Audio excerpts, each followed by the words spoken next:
Hey guys, welcome back to my channel Rashmi comment topic. कैसे आप सब? उम्मीद करती हूँ आप सब बहुत अच्छे होंगे। चैनल में नए हैं तो आपको करना मेरे चैनल को सब्सक्राइब विद बेल आइकन, जिससे आप मेरे आने वाले वीडियो से टाइम से नोटिफाइड हो पाओगे।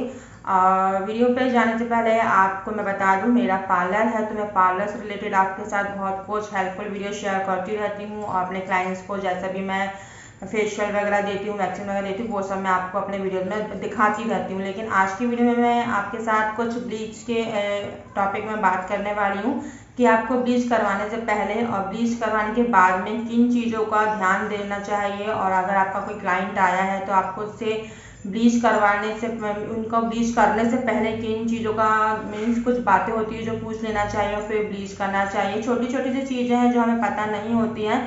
ब्लीच बहुत अच्छा रिजल्ट आपकी स्किन पे देता है और ग्लो भी प्रोवाइड करता है और आपकी स्किन स्मूथ हो जाती है। और मार्केट में बहुत सारी डिफरेंट वैरायटी के ब्लीच आपको मिल जाएंगे। ऑल स्किन टाइप के लिए ब्लीच मिल जाएंगे, हर स्किन के लिए आपको मार्केट में ब्लीच मिल जाएगा, ऑफलाइन ऑनलाइन। तो अगर पार्लर में जा रहे हैं तो आपको किन चीज़ों का ध्यान में रख के ब्लीच करवाना चाहिए, और अगर आप घर पे ब्लीच कर रहे हैं तो आपको क्या क्या चीज़ों का ध्यान रखना चाहिए, ये सब मैं आज की वीडियो में आपके साथ शेयर करने वाली हूँ। तो ज़्यादा टाइम वेस्ट नहीं करती हूँ और आपको बताती हूँ कि ब्लीच से हार्मफुल क्या हो सकता है या ब्लीच से साइड इफेक्ट होता है या नहीं होता। आज के वीडियो में यही सब मैं आपके साथ बात करूँगी। तो बात करते हैं कि अगर आपका पार्लर है तो आपका क्लाइंट अगर आपसे ब्लीच करवाने आया है तो आपको उनसे पहले पूछ लेना चाहिए कि उन्होंने फेस वैक्सिंग तो नहीं करवाया है या फेशियल तो नहीं करवाया है या फेस पैक अप्लाई तो नहीं किया है। तो इन चीज़ों को आप पूछ लीजिए, उसके बाद ही उनको ब्लीच दीजिए आप, और उनके स्किन के अकॉर्डिंग आप ब्लीच उन्हें दीजिए जिससे उन्हें अच्छा रिजल्ट मिल सके। ब्लीच के टॉपिक में मैंने आपसे अपने चैनल पे और भी बातें शेयर की हैं, कितने प्रकार की ब्लीच मैं अपने पार्लर में मीन्स अपने क्लाइंट को यूज़ करती हूँ, वो सब मैंने आपको इससे काफ़ी पहले मैंने अपने वीडियो में दिखाया है। तो इस वीडियो में मैं आपको ब्लीच से हार्मफुल और ब्लीच के साइड इफेक्ट, ब्लीच का बहुत अच्छा रिजल्ट, सब कुछ आपको मिलता है जैसे कि आपको पता है, ये सब बताने वाली हूँ।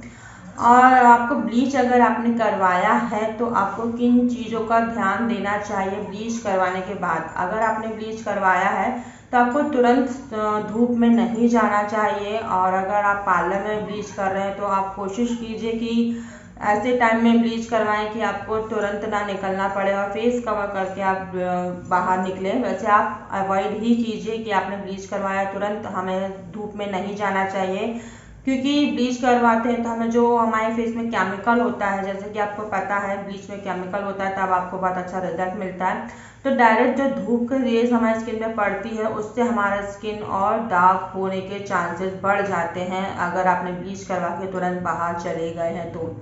और अगर आपने ब्लीच करवाई है तो आपको जो किचन में हम काम करते हैं, क्योंकि किचन में गर्मी भी बहुत होती है, समर में ये चीज़ें बहुत ज़्यादा बढ़ जाती हैं, जो गैस का जो हीट होता है वो हमारे फेस पे लगता है, तो उससे आपको ब्लीच करवाने के बाद वो भी अवॉइड करना चाहिए कि आप कोशिश कीजिए 3 से 4 घंटे बाद ही किचन में जाइए, क्योंकि जो हमारे फेस में जो गैस की जो हीट लगेगी उससे आपके फेस में जलन पैदा हो सकती है। और अगर आपने ब्लीच करवाया है तो आपको अगर इचिंग हो रही है, नॉर्मल इचिंग होती ही है हमारे फेस में अगर हम ब्लीच कोई भी करवाते हैं, और आपको अगर इचिंग हो रही है, किसी भी प्रकार का लग रहा है कि आपको प्रॉब्लम हो रही है, तो आपको आइस से मसाज नहीं देनी है। बिकॉज आइस हमें छूने में वो ठंडा ज़रूर लगता है, लेकिन आइस की जो तासीर होती है वो गर्म होती है। तो आपको ब्लीच करने के बाद आइस से मसाज बिल्कुल भी नहीं करना है, अदरवाइज आपके फेस में बहुत ज़्यादा जलन और पूरा फेस आपका रेड हो जाएगा। और आपको स्क्रबिंग भी नहीं करनी होती है ब्लीच करने के बाद, बिकॉज स्क्रब के जो पार्टिकल्स होते हैं वो हमारे फेस पे ब्लीच करने के बाद वैसे ही हमने केमिकल अपने फेस पे इस तरह से यूज़ किया होता है, तो ब्लीच वाले फेस में हमें स्क्रबिंग भी अवॉइड करना चाहिए। और ब्लीच के बाद आपको फेस वैक्सीन बिल्कुल भी नहीं करना चाहिए, किसी भी प्रकार का फेस पैक अप्लाई नहीं करना चाहिए। और कोशिश कीजिए कि अगर आपको फेशियल या फेस मसाज या क्लीनअप करवाना है तो 1 से 2 दिन बाद आप अपने फेस में ये चीज़ें करवाइए।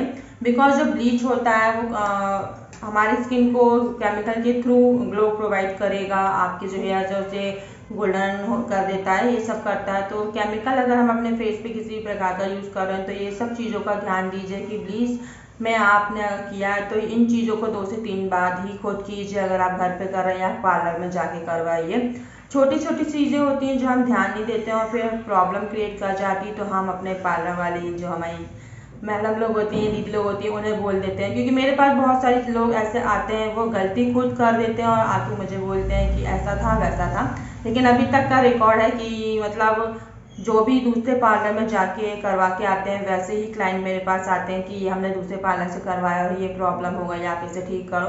तो आपको भी अगर आप कोई भी चीज़ करवा रहे हैं अपने पार्लर में या किसी भी पार्लर में, तो आपको खुद को भी ध्यान देना पड़ता है कि आप स्किन पे क्या लगाएं क्या नहीं लगाएं ब्लीच से पहले और बाद में। और भी बहुत सी चीज़ें होती हैं जिन चीज़ों का ध्यान देना पड़ता है, तो अवॉइड ही कीजिए। Face massage, eyes massage, clean up, scrubbing और धूप में जाना, किचन में काम करना, ये छोटी छोटी सी चीज़ों को ब्लीच के बाद हमें अवॉइड करना चाहिए अगर आपने करवाया है। और ब्लीच करवाने के पहले आपको ये ध्यान देना होना चाहिए कि आपने फेशियल ना करवाया हो, फेस वैक्स ना करवाया हो। पहले और बाद में इन दोनों ही चीज़ों में कोई फ़र्क नहीं है। इन दोनों ही चीज़ों को ध्यान दे के ही ब्लीच करवाएं और इन चीज़ों का ध्यान दें। अच्छा रिजल्ट आपको मिलेगा अगर आपने सिर्फ फेस में ब्लीच करवाया है तो। कभी भी आपको फेस में ब्लीच करवाने के टाइम थोड़ा सा अवॉइड कीजिए थ्रेडिंग वगैरह भी। आप लोग मैंने देखा है कई लोग ब्लीच करते हैं उसके बाद थ्रेडिंग कर देते हैं, तो ये चीज़ मत कीजिए। बिकॉज हम थ्रेडिंग करते हैं तो वो एरिया क्लीन होता है, तो उसके बाद और जलन स्टार्ट हो जाती है। कई लोगों के यहाँ स्वेलिंग भी आ जाती है आईज के आईब्रोज के पास, तो इन चीज़ों का भी ध्यान दो। आज की वीडियो में ज़्यादा कुछ तो नहीं, बस थोड़े बहुत ही पॉइंट्स आपके साथ मुझे शेयर करना था। और किस प्रकार की ब्लीच आपको समर में यूज़ करना चाहिए, अगर आपने नहीं देखा तो मेरे चैनल में वीडियो मैंने अपलोड किया हुआ है, वहाँ जाके ज़रूर चेकआउट कीजिए। आपको बहुत हेल्पफुल मिलेगा, आपको हेल्पफुल हो जाएगा वो वीडियो। और ब्लीच रिलेटेड और भी कुछ अगर मैंने पॉइंट नहीं बताए तो आप कमेंट सेक्शन में आके मुझसे पूछ सकते हैं। और अगर आप पर्सनल बात करना चाहते हैं तो इंस्टाग्राम ID मेरा YT रश्मि है। और ब्यूटी से रिलेटेड कोई भी टॉपिक मुझसे वहाँ पे पूछ सकते हैं, कोई भी क्वेश्चन पूछ सकते हैं, मैं वहाँ पर आपको जवाब दूंगी। तो उम्मीद करती हूँ ब्लीच रिलेटेड मुझे जो पता था, जो जानकारी थी, उन छोटी छोटी बातों को मैंने आज आपके साथ शेयर किया। पार्लर है इसलिए मैं आपके साथ छोटी छोटी चीज़ें शेयर करती रहती हूँ, जिससे आप अगर कुछ करवाने का सोच रहे हैं अपने फेस में खास करके, तो आपको जानकारी मिलती रहे, इसलिए मैं छोटी छोटी जानकारी आपके साथ शेयर करती रहती हूँ। तो छोटी छोटी बातों का खास ध्यान दीजिए। इन्हीं बातों को हमें आगे रख के मीन्स कोई भी काम फेस के अकॉर्डिंग अगर आप कर रहे हैं तो इन बातों का खास ध्यान दीजिए, क्योंकि ब्लीच थोड़ा सा केमिकल वाला होता है। और अगर मैंने कुछ अच्छे से ना बताया हो तो सॉरी फॉर दैट, कुछ भूल गई हो तो उसके लिए भी सॉरी। और आप कमेंट सेक्शन में आके मुझसे पूछ सकते हैं। इसी तरह के हेल्पफुल वीडियो के साथ अपने नेक्स्ट वीडियो में मिलूंगी, तो चैनल को सब्सक्राइब कर लेना, लाइक शेयर करने में कंजूसी मत करना। मिलूंगी मैं अपने नेक्स्ट वीडियो में, तब तक के लिए take care, love you all, bye guys and thanks for watching guys, bye bye.